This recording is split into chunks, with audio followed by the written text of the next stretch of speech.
is Silent Hi everyone, Gamer. welcome back to episode 7 of A Silent Cast. I am Silentpinkgamer, and we're here with another video.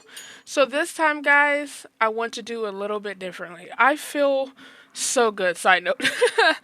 I feel so good this morning, and it's been so long I can actually say that to like 100% honest. Don't get me wrong, I've been good, I've been chill, but like a really good mood, really good energy. It's been a little bit. And I want to keep this role of feeling good because, okay, a little bit about me. So, initially, guys, my whole life, I haven't actually been a plus size woman. I was actually a lot smaller. And then as I got older, um, and my body started changing, I got bigger.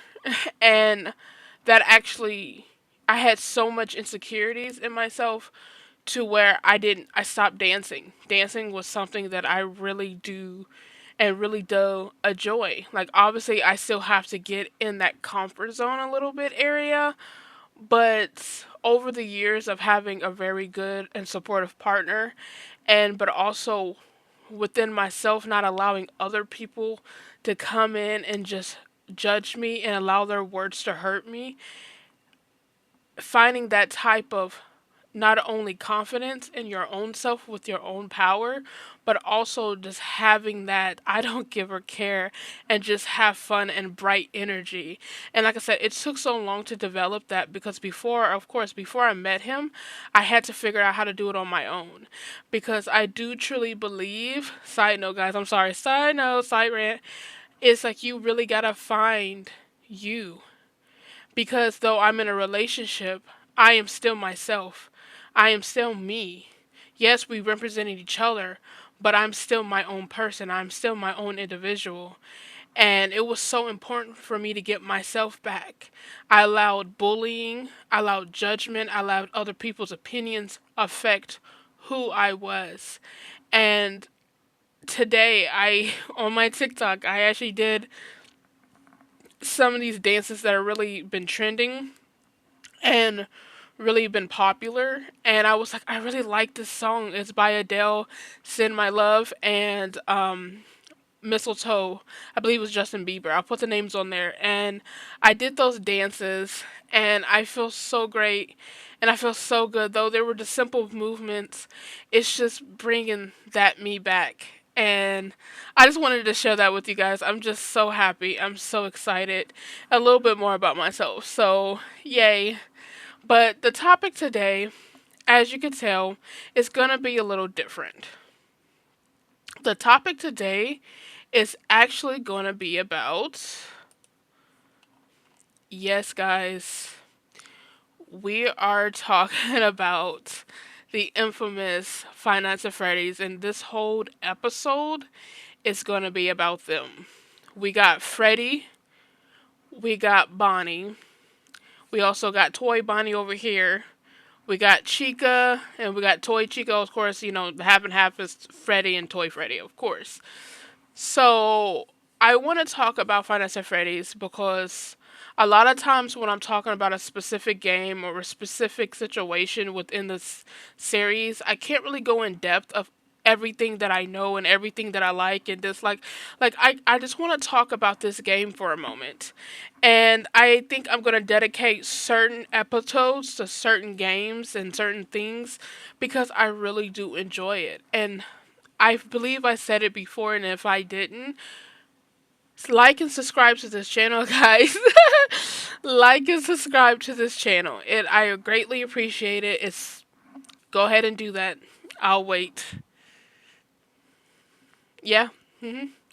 Just before we get into it, just like. Mhm.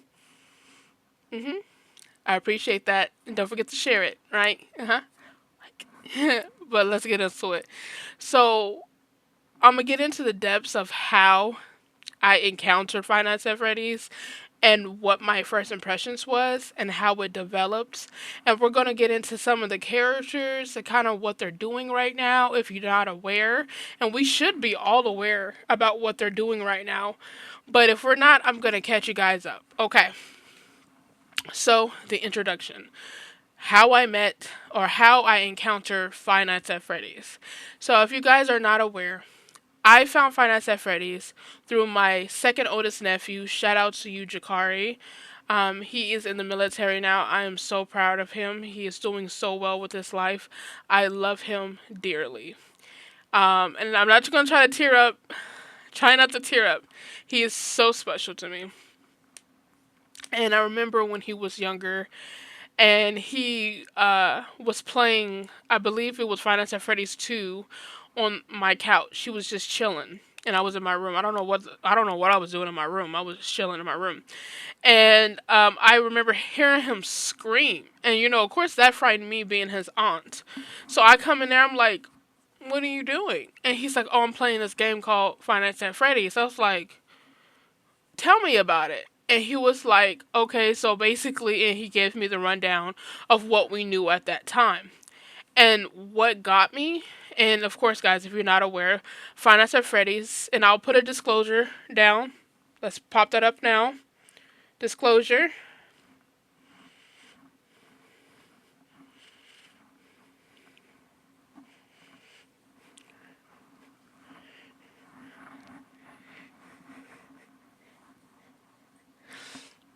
So Five Nights at Freddy's is about a pizzeria that went haywire due to missing children.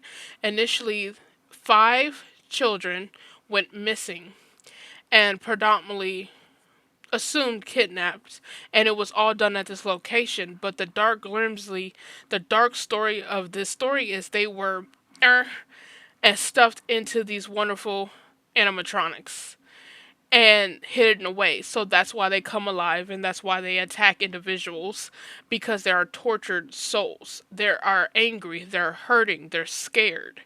So that what got me. I know, don't get me wrong, guys. When I heard children, anything that deals with children, you guys can agree, it's scary, it's sad, it's heart jerking, it makes you stress out because you're worried about the children. It's a really great concept, and it's so fucked. You know what I mean? So I was so intrigued. So by that time, I see Freddy is like the way they looking at me though. I'm sorry, the way he looking at me, Bonnie, you look real sketch. He messed me up in my gameplay. I do have gameplay of me playing Five Nights at Freddy's. Go check that out. If y'all want me to replay the games for y'all, I can. I got them. Let me know, okay? But the way Bonnie looking at me, these Bonnies right here. But anyway, yeah. So so at that time I still didn't play the game. At that time I was kind of still like, I won't play the game, but tell me more when you find out. So initially what made me start playing the game is because I used to watch Markiplier. Of course, guys, if you don't know who Markiplier is by now, he is literally, as they call him, the king of Five Nights at Freddy's. Because every time a new Five Nights at Freddy's game came out, he will play it, he will beat it, and he will give his opinions on it. And Scott recognized him. And then, of course, you know who Matt Pat is. Matt Pat, he also was very big on the stories and the lore. So, but at that time, I was just really watching Markiplier play. I got the courage to play them myself, and I was terrified. Of course, I had some strange, like, I didn't know quite how to feel about the controls of the game, but I liked it because it was so different. I liked it because it was so unique. I loved it because the characters themselves were wacky, and what ultimately sold me, believe it or not, it wasn't Freddy. What sold me was Foxy. Yes, give it a hands for Fox Boy. Foxy, the fact that the first time I saw him run down that hallway, I was like, up, I don't want it. I quit. I give up because he scared me. He generally terrified me. Something about a character that is like like running towards you. And at that time, I thought he could appear from any door or he can go through the doors and you had to hide. Like, I didn't know exactly how his functions worked, but I was kind of like, man, this character is phenomenal. So that's actually how I encountered Five Nights at Freddy's. And slowly, of course, over time, I got some of the books, I got some of the plushies. I still need to find a shirt and a nice beanie that I prefer. But outside of that, that's how the love of Five Nights at Freddy's started.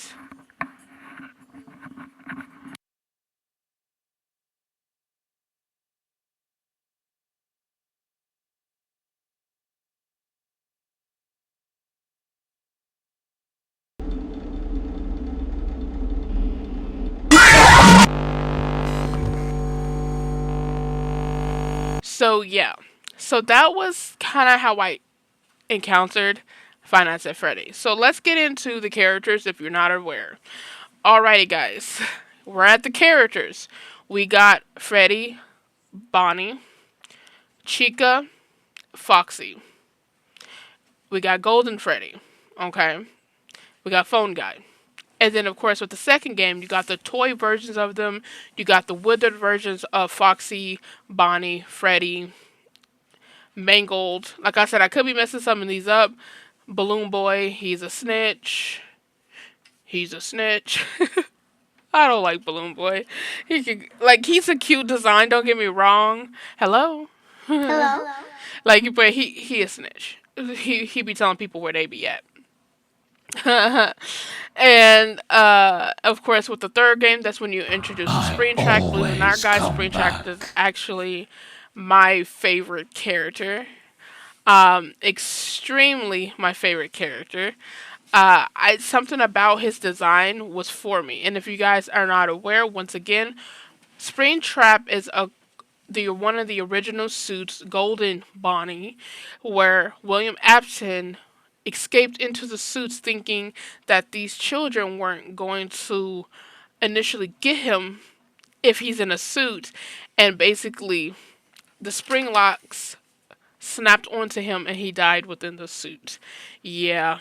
I was like, haha, but I still like you as a character. I was like, ha, I still like you. So and then it goes on from there. And then of course I'll put some characters in there that I didn't mention. Of course you got the puppet. The puppet's design was really cool. I like the idea that he was very long and slender. He kind of reminded me of like a rope, like spaghetti long legs. Spaghetti long legs. What's her name? Daddy long legs. Mommy long legs. So I was like, she was just the puppets. I love it. I always like the characters that are normally the villains or have a interesting design. Like Mangle is my all-time favorite Foxy animatronic. Like something about Mangle's just he's quirky. He's adorable to me. And of course Springtrap. Those are my main two guys. And then of course you got the Rockstar animatronics. You got the Nightmare. It's an wonderful set of characters. Of course, you got some of like the DLC characters that not necessarily appear in games, but you can get them. Like you got Pumpkin Chica, if I remember correctly. I don't really look them up, so I'm not for sure with a lot of them. And I'll put some of the pictures up there. So that is most of your characters, because the main characters you really need to know is our Fred Boy, Bonnie Boy, Chica, and Foxy initially. But of course, when you get to Security Breach, that's when they got Monty, they got Roxanne Wolf, and yeah, those were some of the characters. Oh, or all the characters. And then, of course, like I said, I'll put the pictures on there. So those are the characters. Now, how I feel about the characters. And when I said we're getting into this to the nitty gritty, I'm going to just dissect it as much as I can. Of course, I don't write anything in a script. I just go off it's what's in my head, what's in my heart, and I just give it to you guys. Fresh, you know? Okay. So, Freddy. I liked Freddy a lot because he reminds me of the boss. You know what I mean? He's the guy that is the face of the restaurant. Everyone knows his face. He's kind of chill, laid back. But then when you do something, when you set him off, then that's when he appear. All right, give me 1 second. I gotta drink my coffee.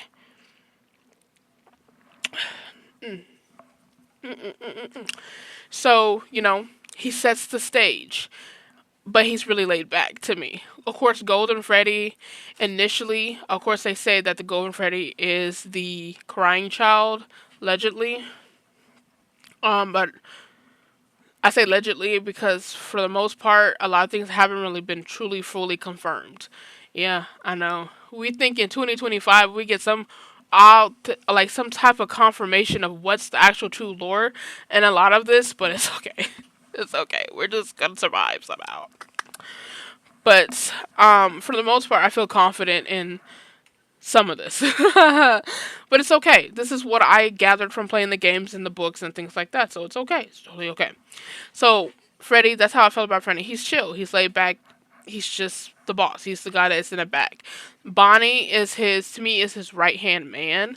He is like he's your best friend. He's gonna come with you. He's gonna play with you. He's gonna chill with you. He's cool. You know what I mean? Chica is kind of like Bonnie's sidekick. I feel like she's very big on food and eating, but she's not really. She's Chica. And then when she became in Final Fantasy Phase 2, she was very fan servicey because people could not stop talking about her hips. And I'm like, these are animatronics, and also too, there's supposedly dead children in these suits. Okay, so it's just weird. Stop.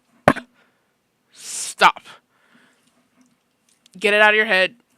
Don't do it. Okay. So yeah. And then Foxy, I feel like he's a pit bull. He's your if you want Foxy to mess somebody up, that's who you send for. You want to mess somebody up, send Foxy. He's like your bounty hunter. He's your security guard. That's how I break them up, and that's how I personally see them. Now, of course, guys, put in the comments of how you feel about them. I would love to hear it always. But that's how I see them.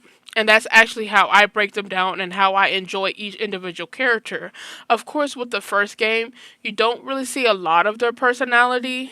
Even in the second game, you see a little bit more. Kind of exactly how Bonnie comes out and how Chica comes out, especially when she has no eyes and no beak. You kind of slowly start seeing them a little bit. But I really don't think you really start really getting personality until Security Breach, when they really emphasize that Chica's a hungry. Beep, beep, beep, beep, beep, beep. She's hungry. That girl's hungry. Hungry. like, Bonnie, sadly, as we all know, there's allegedly that the whole story was Monty did something to Bonnie, but then it proven that Monty never did anything to Bonnie.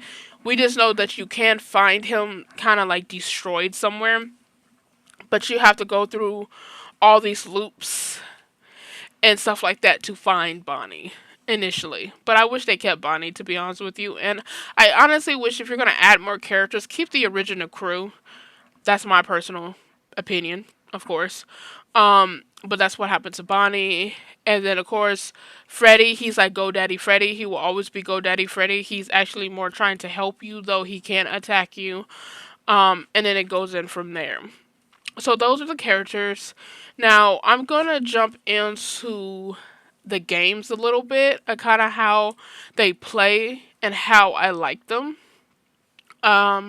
So initially, let's start with game one. Game one is you're at a desk initially, and you only can turn on the lights and close the doors. Check the cameras. That's your function. I like that because it was so different from your average horror game. I remember it back when one of my husband's friends, his name is Lucas. Shout out to you, Mega Green Lucas. Check out his channel, guys. And I'll put his. I can't add links yet because I'm not monetized, guys. So I'll put his name up here and just go search for him. But I remember when he pulled the game up, and I don't know if you guys remember, you can actually just play this game online. It was a specific website, or it was like free addicting games or something like that. It was on a gaming website where you could just actually play the game nonchalantly. I don't know when they took it off, but that's actually how initially I saw him play it first. He pulled it up on the computer. Now, that being said, that's all you do. Now, the challenge in that, of course, is for one, not wanting to get up and move and really close the door, but also, two, is you have to time it properly. You have to. It's all about time management, and also you have to make sure you don't run out of power. And I felt like that was a wonderful concept for the first game. It's something different, something you don't get in a horror game, and it brings in a totally different type of fear because you're initially helpless. I love that. Okay. Game two, still same idea. The only difference is you have a mask. There's more animatronics. Each animatronics, you got to figure out how to defeat each one to get to the next night.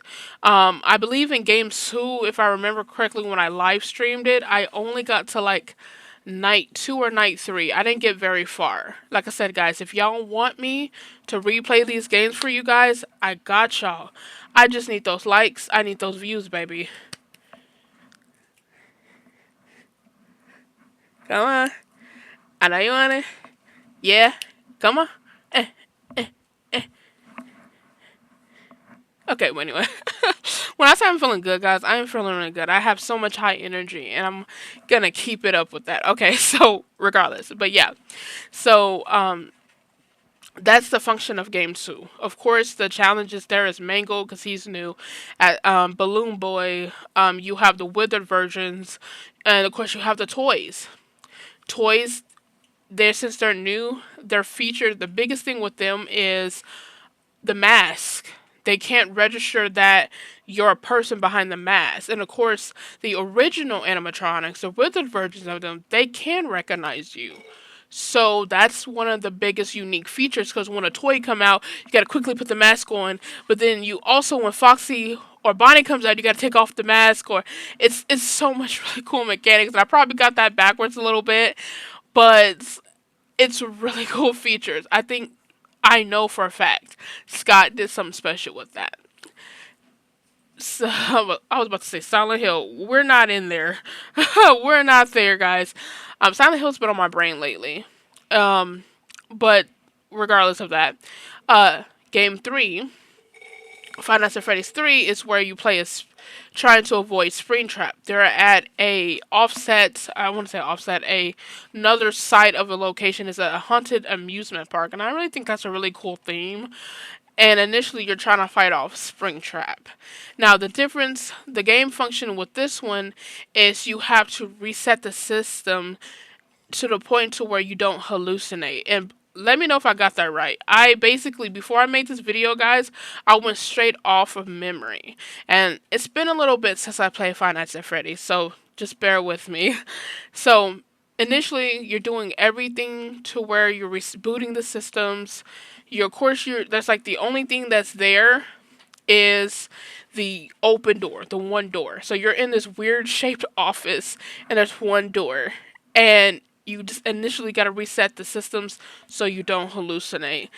And yes, when I say hallucinate, ba-pow, ba-pow, ba-pow. You know what I mean? So yeah, it's quite very jump scary.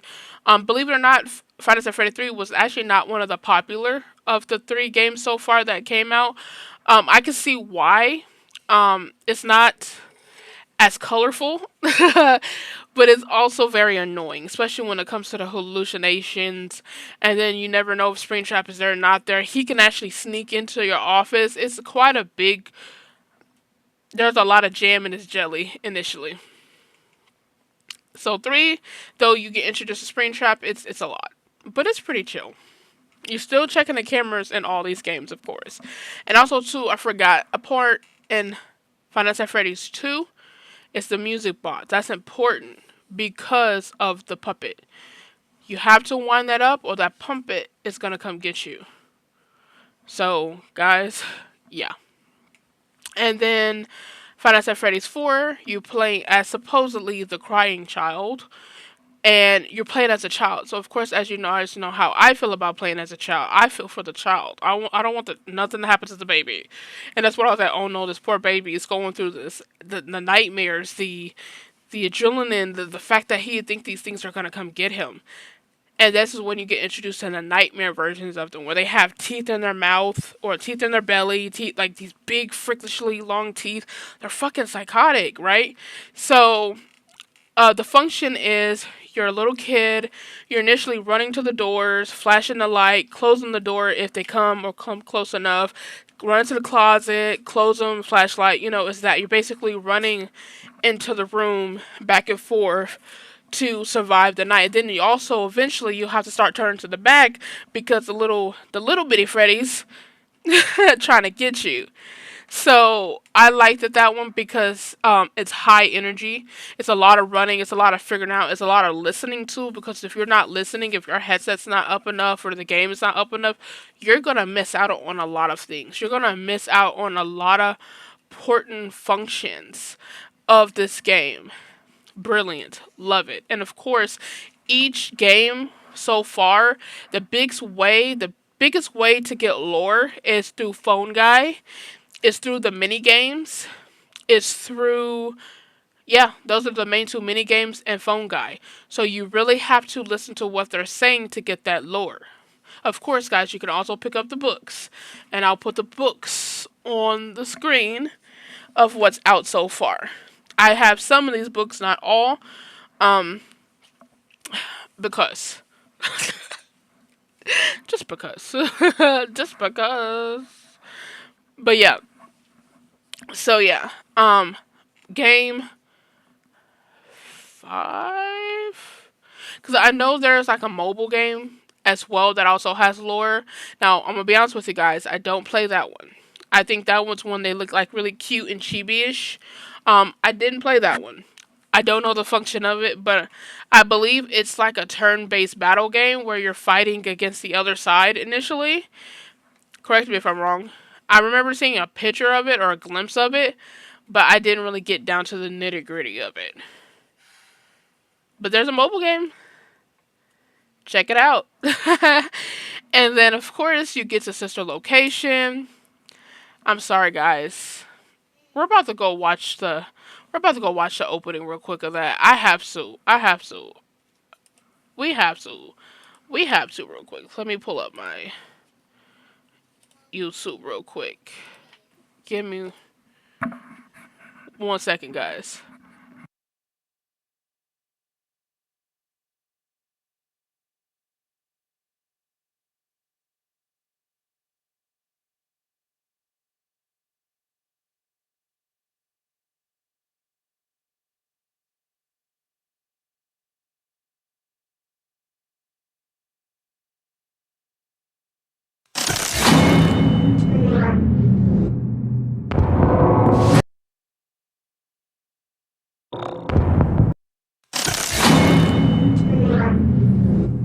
Fear,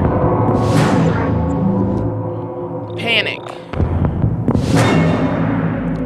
dread. So initially, these are the themes that they say was representing into each. So of course, yes, in one, game one, of course, there's fear. Why is the sound always going off? Of course, the second one is panic because with all the new different type of animatronics, all the different type of new things that they were doing, it makes you want to panic. Ha ha ha! Pa pa pa pa pa pa da da da. You know what I mean? It's a lot of panic. So I definitely agree with that theme. And then of course this one was dread. Um, so initially it was dread because a lot of hallucinations and the game was dreadful. So I agree with that one. So and look at that, that's the four. And then of course that was terror. See, because you're a child, right? So you're playing as this child, and it's so much terror and fear. I don't know why this got lower. My bad, guys. I guess I don't need it that high either. But yes, there's so much fear of playing as this child. Terror, I mean. This poor baby was literally being haunted by his nightmares. That's why, the nightmare, yeah. Oh my gosh, play. And then, of course, that's the elevator. You hear, don't hold it against us, don't hold it against us.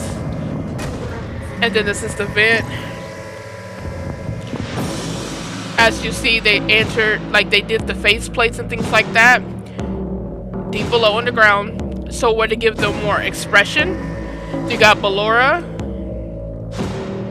where memories sleep. And then you got Fun Time Freddy. I keep saying toy, but they look like toys to me.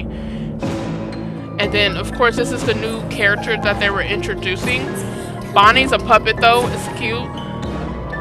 This part, oh my gosh, look at this. Now, this is what set the tone for me. This is what I loved, because I always wanted to see them perform. I always wanted to see them, like, entertain us, right? I don't like her. I do not like Baby whatsoever. And it's because she looks too much like a clown. I don't know why they decide for that. Look at that. She's creepy. That trailer. She's so dang creepy. So creepy. I gotta get back. Like, she was so creepy. And seeing that made me so hype for Sister Location. Like, I was like, I really want to see them perform. I want to see them perform. And like I said, Baby, like I said, she was okay. And, you know, of course, her thing with Baby was the fact that, getting off a little topic a little bit, but her whole thing was she could make ice cream. She could create balloons from her fingertips. And initially, she clamped somebody. She got clamped a little girl, you know? Okay. Not Demir. Not very mindful. Okay. I don't want her at nobody's birthday party. Okay. But Sister Location was special because it introduced new mechanics. Tasing animatronics, going in trying to fix and crawl and listening for the animatronics. They added so many unique game features. So it was, instead of like staying in one space, now you can move around. Now there was almost, you could say, free roaming to a point. It was still very sectioned off, but it was still more you could do. Crawling through vents, like I said, avoiding the animatronics, fixing the thing, avoiding certain animatronics in certain areas. It was a very beautiful game, and Sister Location was special. It was absolutely special. I still want to see them perform, Scott. We gotta do another one, please, for me. Please. Can we see them perform? So after that, of course, I believe there was another mobile game. Correct me if I'm wrong, but then there was a security breach. The big thing was Fanny. The big thing was the security guard, Vanessa, this little boy that somehow is there and got trapped inside the pizzeria. We don't know if he's homeless. We don't know what's going on with him. And then they took stage, right? They took stage. When I saw that performance, I was like, yeah. I was excited. I bought that game right when it released. Surely did. Surely did the do. Mm-hmm. Surely did. I surely did the do. Okay? And so, of course, with that game function is it's open world initially. So you're staying in this ginormous pizzaplex, okay? So there's hiding, there's crouching, there's a flashlight, there's avoiding, there's not necessarily fighting, it's getting inside Daddy Freddy like a little baby kangaroo in a pouch with his mother. And he's transporting you to point A to point B to point Z after the hour, though. So it was a lot of you. You get introduced to Moondrop and Sundrop. Yeah, Moondrop, Sundrop. And then you get to introduce to all these colorful characters. Even the cute little wet floor signs that look like little Pokemon. They look like they could be Pokemon, okay? They look like they could be Pokemon. They're so adorable. I was so happy to see them. I was like, oh, look at them. And then the annoying map bot. Take a map. Take a map. You know what I mean? So they were absolutely adorable. And That's the function of the game. You're trying to escape. You're trying to avoid Vanny. You're trying to escape the pizza Spec initially. You're trying to survive. You're initially getting Freddy to, and of course you're also upgrading Freddy as well with his friend's parts, Chica's voice box, um, Roxanne's Roof's claws, Monty's strength initially. So it's like you're taking parts and making Freddy this superhero type animatronic so you can escape initially. So it's very different from what they've done. It's like every time they make a new game, he add more new mechanics and different challenges, and that's what works. I loved it. I love that. Now we're jumping into some things that I personally feel like what initially caused this series to not only lose interest in myself, I know, boo, boo, boo, boo, but also lose love in my nephew, lost love into my dear friend Surgery the Lost. A lot of people that actually held this series very close to their heart lost interest. Of course, the new generation loves it because they're just now coming into it. They don't really get it. They weren't here from the beginning and following along, and every time we follow along, we're trying to get the information. We're trying to figure out what the truth is. We're trying to get some facts. We're trying to get some set these spirits of these children free. We're trying to set the souls of these children free, and that's the way I looked at it. When we're going to set these babies go, let these babies go. And I admit, the lore is everywhere. They started adding so much different things that me personally that don't make sense anymore. It had a simple concept. Guy that owns this facility for some odd reason killed these children and to hide their body put them in his animal crew. Police officers, I don't know, can't find them. They shut down because of all the smells, the bad pizza, poor upkeep. Like, there's so much to go over. Like, why he's so cheap? Why is he not, taking care of the facility? Why, there was so many whys. Why, right? And yes, the fun part of it was investigating, reading the books, listening to Matt Pat, doing all these things, watching Markiplier.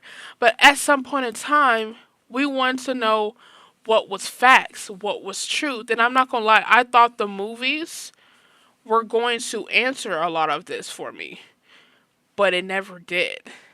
It was a lot more, well, this is an ultra universe, but why? Why take something that worked and started adding so much different weird things to it that didn't need to be? There was so much going in deep about his own children, his own family, saying that Ballora was his wife, saying that Baby was his daughter, saying that his son was the security guard, at least one of them. They could have still expanded off that. Vanessa, I still believe if they didn't use that ultra universe thing in the movies, they could easily said that Vanessa was always there, but she was behind the scenes. They could have made that work. We just didn't see her into security breach, right? They could have made that work, but they said it was an ultra universe. But initially, the game security breach was the future. So is it the future or is it an ultra universe? Make it make sense. So it lost a lot of the OG fans because once again there's holes, there's weirdness, teleportation. There's now this weird, what did they call them? I want to call them the prototype, but initially it's the mimic. There we go. They started adding things Like, can we stick to one concept and complete that to its full completion first? The biggest thing that I heard is we still don't know if they haunted anymore. We don't know if they're haunted. We don't even know. They keep saying that the animatronics is security breach.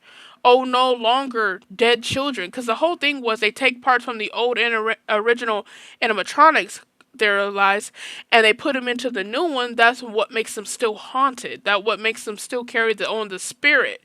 But they said security breach animatronics don't have that anymore. So why are they attacking people now? Is it the mimic? Like, this is the stuff that's losing people. A great story don't have to have this big exaggerated story to make it work. Just make it work. We just want answers. We want to know. We love them. I'm still holding on. That's why I'm going to see a movie too. I am. And when I get enough money, I'm going to go see those locations because, like I said, I still have, due to my nephew, due to the love of this story, it has a special place in my heart. So I'm going to watch every movie. I am. Surely is. Will do. But I'm still very disappointed in a lot of choices were made in this. I hope they come back. Answer some of our questions, if not all. I like to investigate, but at some point in time, can we confirm if something is true or not? Stop making an ultra universe if there don't need to be one. Just say it's the future. Or the present. Or you're just completing the story as a whole. Regardless, we love these furry characters. But if you want a part 2, I can definitely get into a part 2, guys. That's how I feel about it. I might honestly make a part 2 because there's so much more I could talk about. Especially about Vanessa and the Mimic. Let's make a part 2. Let's aim for a part 2. But regardless of that, guys, I hope you enjoyed this little Five Nights at Freddy's little video. I always wanted to talk about that. I just wanted to do it in a certain way. A different way that I've done it before. I wanted to get my point across without being too excited and too extreme, but also so y'all can hear my voice. I really do love this series. It's really important to me because I have a sentimental attachment to it due to my nephews, and I love my nephew with everything in my bone. That's my baby. So that's why I'm holding on to it tightly for hopes that the lore and the story just blooms. But regardless of that, guys, go support Scott. He's doing a great job. Check out movie 2 when it releases, possibly on my birthday. Yes. I'm so excited. Please keep that date, Scott, please. That will make me so happy. But regardless of that, I hope you guys have a wonderful day. Of course, guys, join the family, Silentpinkgamer. Hit that subscribe, like, share. Get those views up. The more I'm getting those views, that tells me what you guys want. Come on, guys. That's all I ask. I hope you have a good one. I'll see you later. Bye. Game is life, my colors glow. In this world, I'm in control. Silent pink gamer, unchained free. Techno queen, forever I'll be. I'll be. Come over here and kiss me on my hot mouth. I'm feeling romantic.